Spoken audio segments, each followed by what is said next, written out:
Bueno, Arili, preséntanos hoy no vamos a hablar en italiano. Hoy no hablamos en italiano, no. Hoy nada, ya nos hemos arrancado. ¿Te has arrancado en español? Ya sí, está. Porque estoy fascinado. Es que yo no sabía nada de este hombre hasta que ayer, hablando con los de Espasa de la promoción de mi libro, me dijeron, pues ya verás, va mañana Javier Moro, porque no, en la editorial Javier, yo no sé, Javier Moro ya está, ya. Pero vas a ver este libro porque es un personaje totalmente desconocido y que hizo cosas extraordinarias.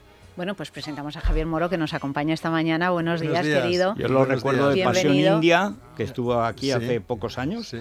Bueno, pero este es un libro...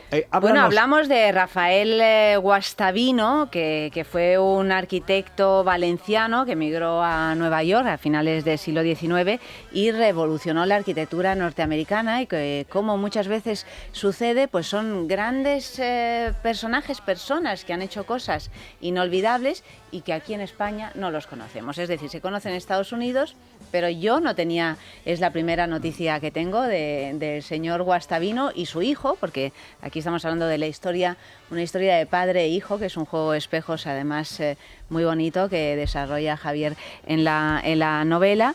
Y bueno, a prueba de fuego te llega la posibilidad, aparece este personaje en tu vida por esa especie de ángel de la guarda que tienes, que es tu editora, que ya te ofreció personaje en La Pasión, ¿verdad? En Pasión India, y ahora de pronto te dice, oye, ¿y Guastavino? Y tú mismo dices, ¿quién es Guastavino? Sí, bueno, yo me intereso por Guastavino porque he vivido en Nueva York y he visto lo que ha hecho. Pero hasta entonces, bueno, era un gran arquitecto, un maestro de obras, porque no existía todavía lo de arquitectura. Cuando él fue a finales del 19 a Nueva York, que hizo cosas pues muy importantes que todavía hoy se reivindican mucho en Estados Unidos. Pues la estación Grand Central de Nueva York, el puente de Queensboro, ese que sale en el póster de la película Manhattan, sí. La cúpula de la iglesia de la Inmaculada de Nueva York, que es una preciosidad, la cúpula del Parlamento de Nebraska, la cúpula del Museo de Ciencias Naturales de Washington, la Escuela de Guerra de Washington, en fin, la lista es interminable, son mil obras que deja. La estación de Central Park es de las cosas más bonitas de la arquitectura, y que estuvieron a punto de cargársela. Sí. Bueno, se cargaron una de las grandes obras de Guastavino, que fue Penn Station, la antigua Pennsylvania Station. La primera. Era considerado una obra única en la historia de la arquitectura, un templo del transporte, era una maravilla con hierro forjado y mucho cristal, la primera vez que se usaba tanto cristal en edificio público. Ellos marcaron el estilo de la construcción pública en Estados Unidos, luego tuvieron muchos imitadores. Es ahí donde fueron muy geniales, que no solo llegan y venden su sistema de construir, que decía que era a prueba de fuego, y lo era, lo llegan a demostrar.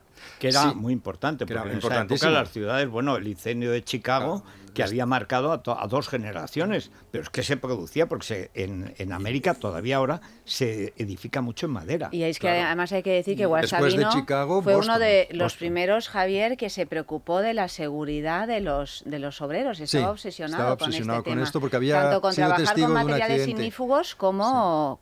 Sí, él había sido testigo de un accidente tremendo al construir la fábrica Batlló. Se le murió un trabajador, y desde entonces él... Y luego también por la cosa familiar, él era heredero de Juan José Nadal, que había sido un gran constructor de catedrales y de cúpulas maravillosas, entre ellas las de la iglesia de San Jaume de Villarreal, en Castellón, que es una joya, una preciosidad. Y claro, él entra en esa iglesia cuando es un niño y tiene una especie de iluminación mística, ¿no? Dice, yo quiero hacer esto también, yo quiero que se quede algo en las marismas de la vida, algo sólido, algo bonito, como lo que ha hecho mi antepasado, ¿no? Y su antepasado, en efecto, se había quedado cojo a raíz también de un accidente de la obra. Entonces él siempre tuvo lo de los accidentes la preocupación. Bueno, es que ves todavía las fotos cuando están haciendo los rascacielos, que están los tíos comiéndose el bocadillo con la botellica vino o la cerveza, y si no llevan ni un arnés ni nada, y están a 200 metros. Un circo, Oye, un circo. Pero circo total, ¿eh? Sí. Bueno, pero cuéntanos algo de la vida personal del personaje, la familiar, bueno, la doble vida, porque creo que encima era uno de estos valencianos... podríamos decir Enamoradizo. Exuberantes. Enamoradizo, Sí. pero... Exuberante, enamoradizo, Sí. mujeriego. Tramposo, ¿no? Como lo de la estafa Muy piramidal. vital. Era un hombre con una fuerza tremenda. Es que si no, no consigues lo que consigue él. Y él tuvo una vida... A mí lo que me interesó de esta historia luego ya no solo es la parte de todo lo que consiguió como gran arquitecto, pero la emoción la encontré un día que descubrí las cartas de la familia en casa de un heredero suyo, y ahí vi cómo latía el corazón de los miembros de esa familia. Ahí estaba todo. Y ahí descubrí que su hijo, porque esta es la historia de un padre y un hijo que se llaman igual, que hacen lo mismo, que trabajan en lo mismo, que son cada uno más genial el uno que el otro, uno forma al otro y el otro luego le sobrepasa, y entonces hay un conflicto ahí, ¿dónde acaba uno y dónde empieza el otro?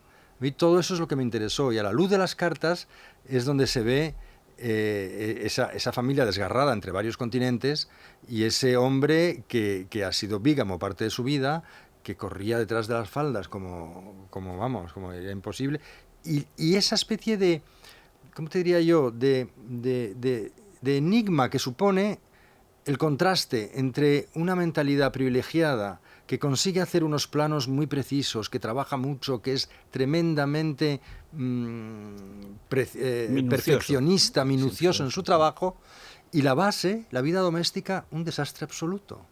Donde ahí gasta dinero cuando entra, pero cuando no entra también, entonces se forman unas bolas de deuda tremendas, se arruina varias veces, Tiene hijos desperdigados pasa por de el estar mundo. codeándose con los Vanderbilt y de invitar a champán a todo Delmónicos, que era el restaurante más lujoso de Nueva York, a estar rebuscando casi en el puerto de Manhattan un poco de morralla para cocerse un guiso en su taller, porque ya no ven. Bueno, no mandaba al niño a buscar pescaditos de los que caían en el suelo de los mercados para hacer el caldo, para porque eso comérselos, sí, ¿no? O sea y que se lo hacía con un infiernillo a escondidas, porque claro, no se podía cocinar por el riesgo de incendio, en el despacho donde habían tenido que ir a vivir, a refugiarse, ¿no? Entonces su vida fue una montaña rusa, y él nunca, jamás perdió la fe en sí mismo, y la fe en su visión, y la fe en que lo que él proponía tenía que triunfar porque tenía sentido. Y en efecto, y cuando se reúne con esos grandes arquitectos americanos, quien habla es el hijo, porque el hijo aprendió inglés, él nunca lo aprenderá, porque él llega a los 39 años ya a Estados Unidos. Que no, él es un genio. No, entonces el hijo es el que hace la venta del tema, y claro, pues estos grandes norteamericanos, arquitectos y grandes empleados y funcionarios de urbanismo de Nueva York, pues ven a este español y les parece muy estrafalario todo eso, y no le creen. Entonces le piden teoría, le piden matemáticas. Él no es capaz. Entonces, ¿qué hace? Hace, como es valenciano, pues hace su propia falla.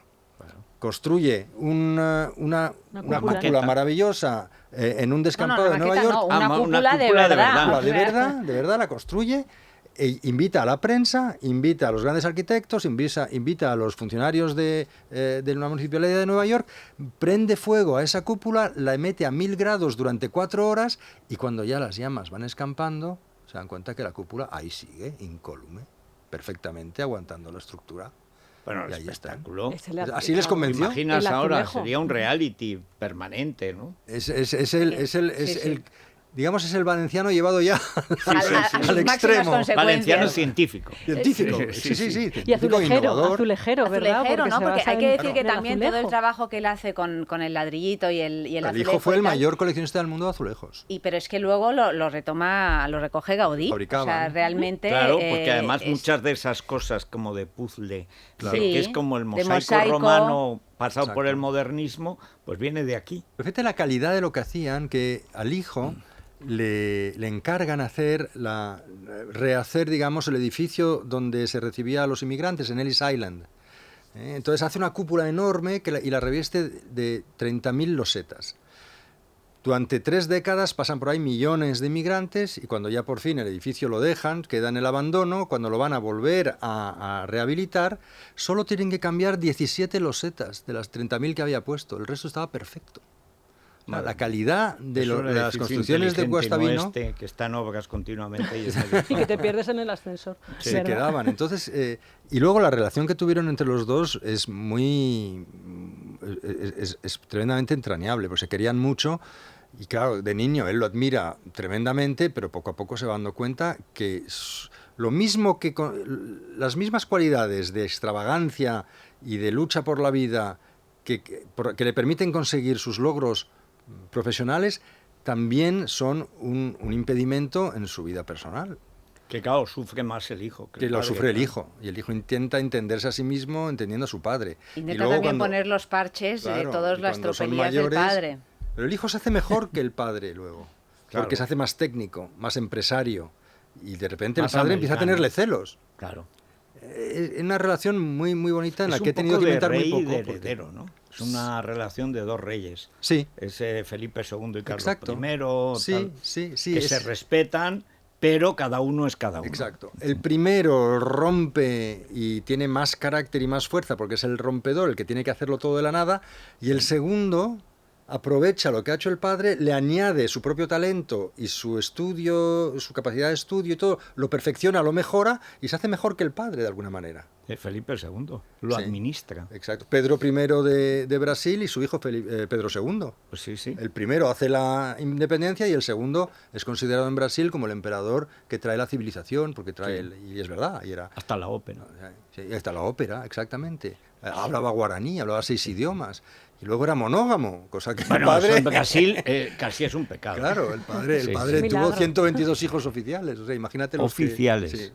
Qué barbaridad. Ahora entiendo la superpoblación de Brasil, claro. Bueno, lo hablábamos antes, que hay un fenómeno que yo diría cuasi paranormal en España, que qué pasa en este país nuestro, que hay grandes figuras que aquí se desconocen cuando en Estados Unidos pues están organizando guías organizadas para visitar la obra de Guastavino, y aquí sin embargo no lo conocemos. Y Jacqueline Kennedy fue la que se mojó, ¿verdad? Sí, Jacqueline Kennedy se mojó para que no destruyeran una de las obras de Guastavino en Nueva York, y hace poco un lector me ha mandado la foto de una placa que han puesto en la entrada de su finca, la finca donde vivió los últimos años, en Carolina del Norte, donde pone que todo eso pasa a ser bajo la protección del Servicio Cultural del Gobierno de los Estados Unidos. O sea, toda la finca del privado. O sea, Guastavino es un nombre. Bueno, es que aquí directamente no los conocemos, es que debería de estar en los libros de historia. Bueno, yo no lo conoce ni en Valencia. Y él llevó esa belleza de las cúpulas de Valencia, las llevó con su corazón a Estados Unidos y las replicó, las amplió, las modernizó, les dio un toque innovador y están ahí en Estados Unidos. Esa belleza está ahí. Es curioso porque además la ciudad que nos gusta a los españoles de Estados Unidos es Nueva York. Claro. Que es la menos parecida a España, porque es la distinta, es la totalmente distinta. Yo ahí sí propongo un circuito por la isla de Manhattan, donde se puede ver la obra de Guastavino. Además hay un folleto editado por la municipalidad que lo propone. ¿Ves? También. Además, por eso digo. Yo recuerdo que cuando cuando escribí los nuestros, las mujeres en la historia y tal, es en Nueva York donde llevan la primera, en las calles de Cádiz, que es la primera opereta, ópera o como se quiera, o revista musical flamenca, llevándose a 50 gitanos de Cádiz, con unas gitanas gordas así que cantaban sentadas, que cantaban maravillosamente, que se la lleva Sánchez Mejías y la Argentinita. Tiene un éxito brutal. Pero es que luego, en esa época, Conchita Piquer, que tenía 15 años, que hace desnudos y de todo, y triunfa con The Flower Boy, la primera canción en inglés. Y luego, pues triunfa en español, y es nada menos que doña Concha Piquer, de la que estaba enamorado, otro valenciano, ella era valenciana también, el maestro que hace Suspiros de España.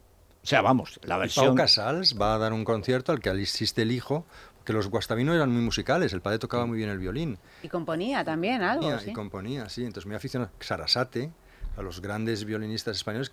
Es que en Nueva York había una minoría de españoles que no eran inmigrantes, digamos, pobres, sino eran inmigrantes muy prósperos. Y además, uno de ellos, Navarro Arzac, era socio de Edison, era un vasco, vamos, el que construyó el tren elevado de la Sexta Avenida, los primeros edificios con confort moderno como los conocemos hoy los construyó, se llamaban los Spanish Flats y daban a Central Park, y los construyó José Navarro Arzac, que era un socio de Guastavino, y luego hicieron la fábrica de cementos Aslan en España.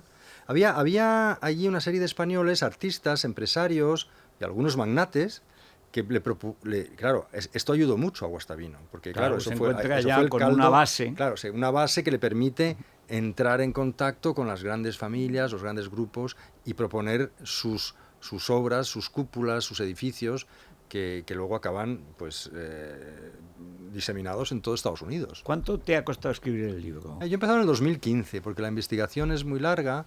Yo no me quería tampoco inventar gran cosa, no me gusta mucho fabular cuando hay una historia tan buena que no necesita realmente inventar nada, ¿no? Entonces, he tardado este tiempo en reconstruir las piezas y la documentación para contar su vida con la máxima precisión posible, ¿no? Entonces me ha llevado tiempo. ¿Y cómo es la madre? O sea, la mujer de Guastavino y la madre de Guastavino. Es que ahí es lo que descubrí en la documentación. Se pensaba que Guastavino había tenido una mujer y sus 4 hijos, y me sorprendía mucho que él se hubiera ido con el pequeño de los hijos a Nueva York y su mujer, al separarse, se hubiera llevado a los mayores a Argentina. Digo, qué raro que una madre abandone así al pequeño de sus hijos y se lo deja al marido. Qué raro, hasta que descubro en las cartas que ese hijo no era hijo de su mujer legítima, sino de la criada que había contratado para cuidar de los niños. Ahí las criadas. Las nanis. Y con quién va a Nueva York. Iba con las hijas que tenía la criada también. También hay que decir, ¿no?, claro, que él las mantuvo a todas. Las mantuvo a todas. O sea, que les mandaba, o sea, que sí, no abandonó. Al menos era ahí generoso. Bueno, era un buen padre, era muy hombre de familia, era un buen padre. Sí. Era probablemente un marido fatal. Y esto eso bastante seguro. Bastante. Bueno, demasiadas cuerdas para un violín. Exactamente. Como la película, claro, sí, que no tiras tanto de la cuerda que... Exacto, pero eso hace de él que tiene una vida un poco folletinesca, pero es verdad, porque claro, luego el hijo, que es el hijo de la criada, es el que él más protege. Es el que más quiere. Quizá es porque adivina que tiene... el hijo del amor, que se decía antes, ¿no? Exacto, es el hijo del amor, sí. Exactamente. Y hace de ese hijo, quiere hacerlo desde el principio, alguien a su imagen y semejanza. Y le transmite todo su saber. Y claro, el hijo en efecto se hace mejor que él. El hijo hace la catedral de San Juan el Divino, la mayor catedral católica del mundo, con la mayor cúpula que hay. Y esa cúpula le vale al hijo ¿cómo se dice? Las felicitaciones de toda la prensa norteamericana de la época, y encumbra al hijo. Claro. Y el padre... El padre ahí está ya... Pero bueno, son latinos, nunca la sangre llega al río, se quieren mucho. Sí. Pero sí, hay celos, hay rivalidad, porque has hecho esto así, yo lo hubiera hecho así. Sí. Hay todas estas... Pero bueno... mucho amor también, ¿eh? Muchísimo amor, muchísimo claro. amor, claro. Sí. Bueno, pues el libro, que además tiene una portada preciosa, a prueba de fuego, en Espasa. Bueno, el puente de fondo, ¿verdad? ¿Eh? El puente de fondo, claro. Sí, es el puente que ellos diseñaron. Maravilloso puente. Solo por ese puente ya se justifica una vida. No digamos ya si has hecho más cosas. O sea. Pues ahí está, en Espasa, en todas las librerías. Muy bien, pues muchas gracias y enhorabuena, Javier. Muchas gracias, Federico, muchas gracias por invitarme. Nos despedimos, Federico. Sí, hay que lavarse los dientes. Eso si siempre. No llegas a vicepresidente y das asco. Hay que lavarse los dientes todas las noches. Y después, Divecol. Porque ahora ya llegan las Navidades. Ya están los juguetes, los catálogos de juguetes. Que hay que comprar 3, porque los niños destrozan 2 antes de... Pero Federico, en Italia han propuesto poner las Navidades en el mes de agosto por lo del coronavirus. Yo creo que es para tener 2. Prácticos sois. Posponerlas bueno, y celebrarlas en condiciones. Pero eso no va a quitar que el turrón, el polvorón, que están ya en las Anda, que tomar polvorones en el mes de agosto, eso hay que verlo, ¿eh? Bueno, eso entra siempre. Bueno, en todo caso, como esto luego va a las arterias, ¿sí? Por la noche, mientras tú duermes, Divecol te las deja niqueladas. De Parafarmacia Mundo Natural. Y nos despedimos hasta mañana, pero se quedan en manos de todos los servicios informativos, Federico, informando de lo que ocurre en Estados Unidos. Todo el follón que hay en América. El que pague por una encuesta, a partir de ahora, en Norteamérica, sí. O está robando, está robándole a la empresa, o es tonto perdido. Es decir, vamos, esto es una estafa piramidal que dura ya muchos años. Han vuelto a fallar todas las encuestas sin excepción. Y además ahora entran en lo que más le gusta a los americanos, que son pleitos. Ahora van a tener pleitos, hasta abogados, eso es la dictadura de los abogados. Ahí es la dictadura de la ley, no hay más remedio porque las minorías son tremendas y tal. Pero amigo, cuando entras en manos de un abogado, a lo mejor no sales ya. Hasta mañana a las 6. Hasta mañana a las 6, pásenlo bien. Mundo Natural.